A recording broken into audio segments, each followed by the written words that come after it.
নমস্কার বন্ধুরা, সবাই কেমন আছেন? তো আজকে বক্স আংটি ঘষার পরে স্বর্ণের গুঁড়া কিংবা ঘষা গুঁড়া বাইর হয়, তো ওগুলা কিভাবে গালানো হয়, আমি কি প্রক্রিয়ায় গালাই তার একটা ভিডিও নিয়ে আসলাম।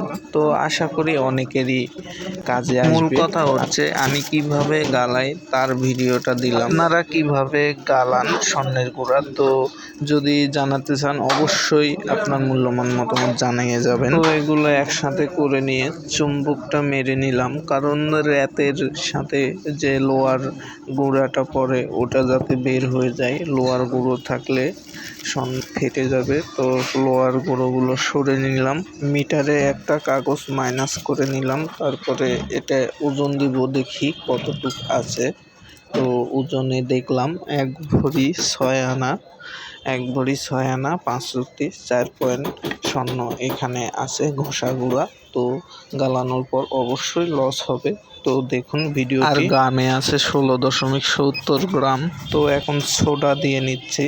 সোডা দেওয়ার কারণে ময়লাটা কেটে ঘোড়ার সাইডে লেগে থাকবে। তো সোডাটা ভালো করে মিক্স করে নিলাম।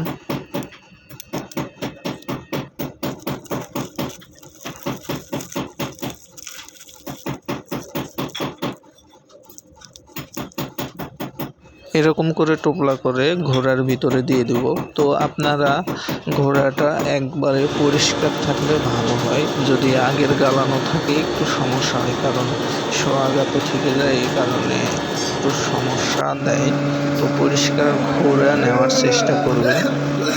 হিটটা কিন্তু প্রথম থেকে আস্তে দিতে হবে। যদি স্পিডে দেন তাহলে স্বর্ণের গুঁড়োগুলো উড়ে যেতে পারে। তো এটা আমার স্পিড করা আছে একটু ভিডিওটা, তো সম্পূর্ণ ভিডিওটা দেখে যান, লাস্টে কতটুকু লস হয়েছে জানতে পারবেন।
দেখুন গালানোর পর এরকম হয়েছে। তো এটা লস হয়েছে, ময়লা ছিল তো 2 আনা 1 রুটি 2 পয়েন্ট।